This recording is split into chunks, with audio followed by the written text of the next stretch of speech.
અનામતની વાત કરીએ 27% ઓબીસી અનામત સમાંતર લાભનો મુદ્દો હાઈકોર્ટમાં પહોંચ્યો છે। જ્ઞાતિની સંખ્યાના આધારને ધ્યાનમાં રાખ્યા વગર જ જોગવાઈ અમલમાં કરાઈ હોવાનો પણ આરોપ લગાવાયો।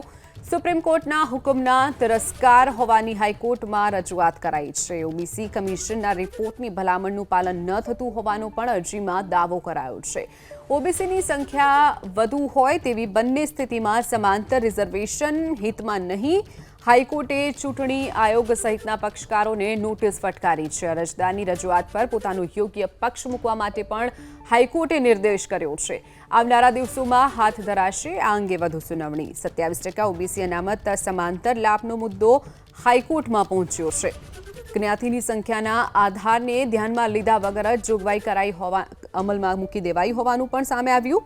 સુપ્રીમ કોર્ટના હુકમના તિરસ્કાર હોવાની હાઈકોર્ટમાં રજૂઆત કરાઈ તો ઓબીસી કમિશનના રિપોર્ટને ભલામણનું પાલન ન થતું હોવાનો પણ અરજીમાં દાવો કરાયો છે। ઓબીસીની સંખ્યા વધુ હોય તેવી બંને સ્થિતિમાં સમાંતર રિઝર્વેશન હિતમાં ન હોવાનું પણ સામે આવ્યું છે। વધુ વિગતો સાથે સંવાદદાતા તેજસ આપણી સાથે ફોનલાઈન પર છે। તેજસ, 27% ઓબીસી અનામત સમાંતર લાભનો જે મુદ્દો છે તે કોર્ટમાં હાઈકોર્ટમાં પહોંચ્યો છે, શું વિગતો?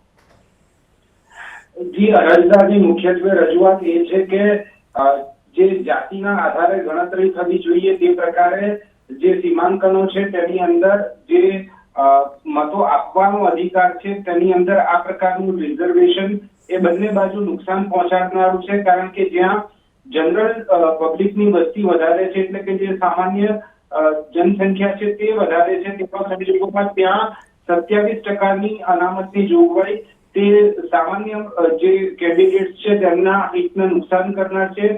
બીજી બાજુ જ્યાં ઓબીસીની સંખ્યા વધારે છે તેવી જગ્યાએ 27%નું રિઝર્વેશન રાખવું તે પણ ઉચિત નથી। કારણ કે જે સમાનતાનો ધારો છે તે સમાનતાના ધારા પ્રમાણે આ ધારા ધોરણો નક્કી થવા જોઈએ। જસ્ટિસ કલ્પેશ ઝવેરીએ પોતાના રિપોર્ટની અંદર જે ભલામણો કરી હતી સરકારે તેને સંપૂર્ણપણે સ્વીકારી નથી।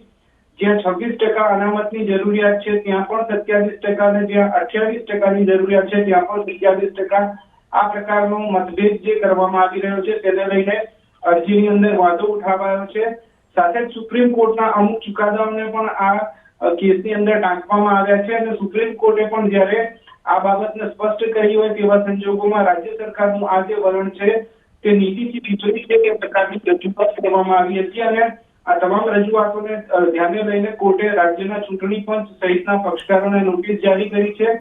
સાથે જ સરકારના વિભિન્ન વિભાગોને પણ નોટિસ જારી કરી છે।